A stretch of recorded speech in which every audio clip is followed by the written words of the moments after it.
గుండెపోటు రావడంతో హుటాహుటిన ఖమ్మం ఆసుపత్రికి తరలించారు. డాక్టర్లు ట్రీట్మెంట్ చేస్తూ ఉండగానే ఆయన తుది శ్వాస విడిచారు. వనజీవి రామయ్య, ఆయన ఊరు ఖమ్మం రూరల్ మండలం రెడ్డిపల్లి.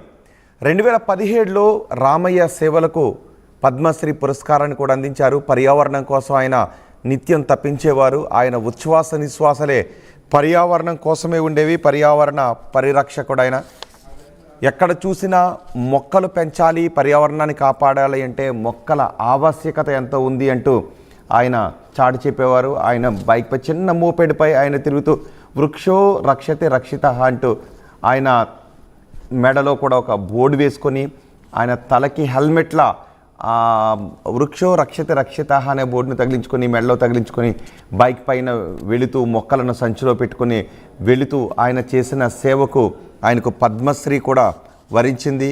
ఆయన ఇప్పుడు కన్ను మూశారు. అందుకే ప్రకృతి మొత్తం ఇప్పుడు కన్నీరు పెట్టుకుంటోంది. పద్మశ్రీ వనజీవి రామయ్య కన్నుమూత మొత్తం పర్యావరణానికే తీరని లోటు అని చెబుతూ ఉన్నారు. ఆయన పద్మశ్రీ అవార్డును అందుకుంటున్న ఆ మధుర క్షణాలను కూడా మనం ఆర్టీవీ స్క్రీన్ పైన చూడొచ్చు. తెల్లవారుజామున ఆయనకు గుండెపోటు రావడంతో హుటాహుటిన ఖమ్మం ఆసుపత్రికి తరలించారు. ఖమ్మం ఆసుపత్రిలో డాక్టర్లు ట్రీట్మెంట్ చేస్తూ ఉండగానే ఆయన ప్రకృతి ఒడిలోకి వెళ్ళిపోయారు. తుది శ్వాస విడిచారు. మనం శ్వాస తీసుకోవాలి అంటే మొక్కల ఆవశ్యకత ఎంతో ఉంది అంటూ ఆయన ప్రపంచానికి చాటి చెప్పారు. మొక్కలను విస్తృతంగా పెంచాల్సిన అవసరం గురించి పెద్ద ఎత్తున ప్రచారం చేశారు. ఆయన పర్యావరణ పరిరక్షకుడు. పర్యావరణం అనే పేరు వినగానే పర్యావరణం గురించి మాట్లాడుకుంటే రామయ్య పేరే తొలుత గుర్తొస్తూ ఉంటుంది. చిన్నప్పటి నుంచి కూడా ఆయన చెట్లను పెంచండి అనే నినాదంతో ప్రజల్లో చైతన్యాన్ని నింపుతూ మొక్కల పెంచడం కోసం, పర్యావరణం కోసం ఎంతో విశేషమైన కృషి చేశారు దరిపల్లి రామయ్య అలియాస్ వనజీవి రామయ్య. ఆయన ఇంటి పేరు దరిపల్లి అయినప్పటికీ కూడా వనజీవి ఆయన ఇంటి పేరుగా మారిపోయింది. ఎందుకంటే పర్యావరణాన్ని పరిరక్షించాలి, మొత్తం ప్రపంచం వనంగా ఉంటే మానవాళి ఆరోగ్యంగా ఉంటుంది అని ఆయన విశ్వసించేవారు. అందుకే మొక్కల పెంపకాన్ని, అడవుల సంరక్షణను ఆయన ఎంతో ప్రతిష్టాత్మకంగా తీసుకున్నారు. ప్రస్తుతం ప్రపంచం ఎదుర్కొంటున్న అతిపెద్ద సవాల్ పర్యావరణ మార్పులని వనజీవి రామయ్య తరచూ చెబుతూ ఉండేవారు.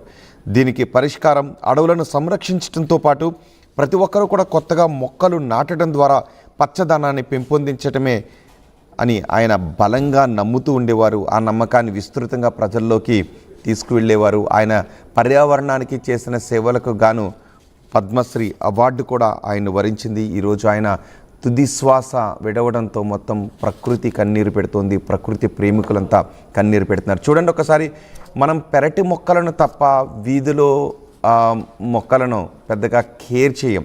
కానీ ఆయన వీధిన వాడవాడన మొక్కలను పెంచితే అది మానవాళికి ఎలా ఉపయోగపడుతుంది అని ఆయన ఒక చిన్న మోపెడ్ పైన మొక్కలను పెట్టుకొని తలకు హెల్మెట్లా, అంటే హెల్మెట్ నిజానికి మనకి ప్రయాణ సమయాల్లో రక్షణ ఇస్తుంది.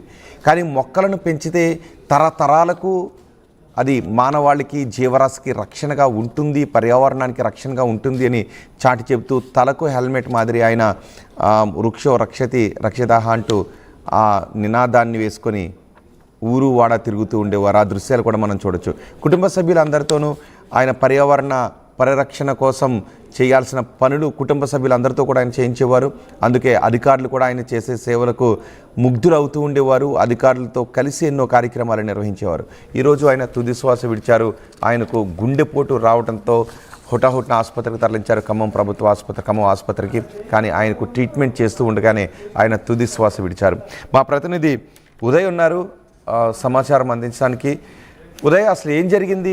ఉదయం ఆయనకు ముందు నుంచే హృదయ సంబంధ ఇబ్బందులు ఏమన్నా ఉన్నాయా?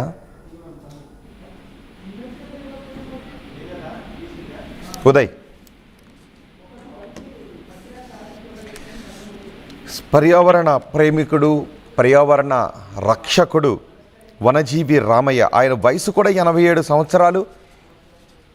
ఎవరైనా నిజానికి జీవితంలో ఎంత సంపాదించాము, ఎంత సంపాదించాలి అని లెక్కలేసుకుంటూ ఉంటారు. కానీ ఆయన ఎన్ని మొక్కలు నాటాను అని లెక్కేసుకుంటూ ఉంటారు. నిజానికి ఎవరైనా మొక్కలు నాటితే అవి ఎదిగిన తర్వాత క్రాప్కి వస్తాయా అంటూ వాటిని ఎలా అమ్ముకోవాలి అని లెక్కలేసుకుంటూ ఉంటారు చాలామంది. కానీ వనజీవి రామయ్య మాత్రం మొక్కలు నాటితే ఎన్ని తరాలకు ఉపయోగపడుతుంది అని ఆయన ఆలోచిస్తూ ఉంటారు. ఈ మొక్కల ద్వారా ఎంత మేర మానవాళికి ఉపయోగపడుతుందని ఆయన లెక్కలేసుకుంటూ ఉంటారు. అందుకే ఆయన్ను వనజీవి రామయ్య అని పిలుచుకుంటూ ఉంటారు. వనజీవి రామయ్య ఈరోజు తుది శ్వాస విడిచారు. పర్యావరణ ప్రేమికులందరినీ కూడా ఆయన శోకసంద్రంలో ముంచేశారు. 87 సంవత్సరాలు ఆయన అవిశ్రాంతంగా పర్యావరణం కోసమే ఆయన జీవితంలో ఎక్కువ భాగాన్ని వెచ్చించారు. ఆయన సేవలకు 2017లో కేంద్ర ప్రభుత్వం పద్మశ్రీ పురస్కారంతో సత్కరించింది. మా ప్రతినిధి ఉదయ్ ఉన్నారు పూర్తి సమాచారం అందించడానికి. ఉదయ్, రామయ్య మరణం పర్యావరణానికి ఎటువంటి లోటుగా చెప్పుకోవాలి?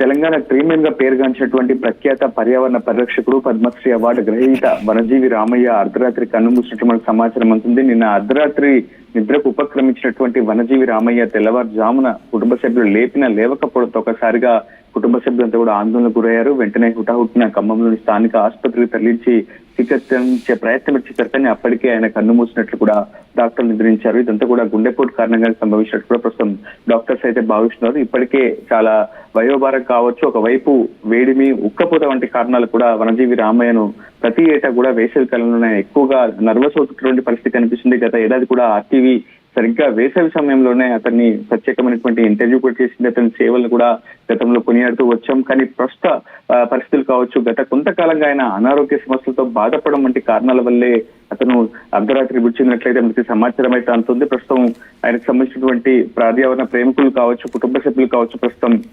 ఒక్కొక్కరిగా ఖమ్మం రూరల్ మండలంలోని రెడ్డిపల్లి నివాసానికి చేరుకుంటున్నారు. ప్రస్తుతం ఆయన కుటుంబ సభ్యులంతా కూడా శోక సందర్భంలో మునిగిపోయారని చెప్పుకోవాలి. ఇప్పటికే ఈ విషయం పూర్తిగా బయటికి రావడంతో ప్రస్తుతం పర్యావరణ ప్రేమికులతో పాటు ప్రజాప్రతినిధులు కూడా సంతాపం ప్రకటిస్తున్నారు. దాదాపు కొన్ని దశాబ్దాల కాలంగా ప్రధానంగా ఖమ్మం జిల్లానే కాదు రాష్ట్ర వ్యాప్తంగా కూడా విత్తనాలు సేకరించినటువంటి విత్తనాలను నాటుతూ దాదాపు 1 కోటి మొక్కలకు పైగా వనజీవి రామయ్య మొక్కలు నాటి చరిత్ర సృష్టించారని చెప్పుకోవాలి. ఆయన సేవలకు గాను 2017లో అటు పద్మశ్రీ అవార్డుని కూడా కేంద్రం ప్రకటించినటువంటి పరిస్థితి కనిపించింది. చిన్నప్పటి నుంచి కూడా చెట్లను పెంచండి అనే నినాదంతో పాటు వృక్షో రక్షతి రక్షిత అనే ఒక నినాదాన్ని గొప్పగా ప్రజల్లోకి తీసుకువెళ్లడం, పర్యావరణ ప్రేమికులతో పాటు స్థానికంగా ఉన్నటువంటి ప్రజలను కూడా అందులో భాగస్వామ్యం చేసుకుంటూ చాలా పెద్ద ఎత్తున ఈవెంట్స్ కండక్ట్ చేస్తూ వెళ్ళాడు వనజీవి రామయ్య. ఎటువంటి సహకారం లేకుండా తన భార్య సహకారంతో, కుటుంబ సభ్యుల సహకారంతో వేసవి కాలం వస్తే విత్తనాలు సేకరించడం, వర్షాకాలంలో వాటిని నాటి పూర్తి స్థాయిలో మొక్కలను పెంచడం, ఆ మొక్కలను సంరక్షించడం కూడా చాలా పెద్ద ఎత్తున చేసే ప్రయత్నం వనజీవి రామయ్య చేశాడని చెప్పుకోవాలి. మొక్కలను నాటడమే కాదు, ఆ మొక్కలకు కుటుంబ సభ్యులు, స్నేహితుల పేర్లు పెట్టుకుని కూడా నిజంగా పర్యావరణం యొక్క సంరక్షించుకోవాల్సినటువంటి బాధ్యతను ప్రతి ఒక్క వ్యక్తికి పరిచయం చేసే ప్రయత్నం వనజీవి రామయ్య చేశాడని చెప్పుకోవాలి. అతను చేసినటువంటి సేవా కార్యక్రమాలు కావచ్చు, అతను చేసినటువంటి పర్యావరణ హిత కార్యక్రమాలు ప్రస్తుతం ఖమ్మం జిల్లా వాసులందరినీ కూడా ఎంతో కాలంగా కట్టిపడేస్తూ వస్తున్నాయి. అటువంటి వనజీవి రామయ్య ఇక లేడు అనే ఒక చేదు నిజాన్ని ప్రస్తుతం దిగమింగుకోవాలని ప్రస్తుతం పర్యావరణ ప్రేమికులు ఉన్నారని చెప్పుకోవాలి. కుటుంబ సభ్యులు కూడా ప్రస్తుతం ఒక్కొక్కరిగా చేరుకుంటున్నారు. ప్రజాప్రతినిధులు, ప్రముఖులు కూడా ఈ విషయం తెలుసుకొని వనజీవి రామయ్య మృతికి సంతాపం ప్రకటించినటువంటి పరిస్థితి కనిపిస్తుంది. సుమారు 1 కోటి మొక్కలు నాటి వనజీవి రామయ్య తెలంగాణ ట్రీమెన్ గా గుర్తింపు పొందారన్నట్టు మనకి ప్రస్తుతం సమాచారం అయితే అందుతుంది. ఆయన నాటినటువంటి మొక్కలను సంరక్షించేలో భాగంగా కుటుంబ సభ్యులంతా కూడా తరచూ నిమగ్నమైతూ ఉండేవారు. ప్రస్తుతం వనజీవి రామయ్య లేకపోవడంతో ఆ మొక్కల భవిష్యత్తు ఏమవుతుందన్న ఆందోళన కూడా ప్రస్తుతం పర్యావరణ ప్రేమికుల్లో వ్యక్తమవుతోంది. రోహిత్.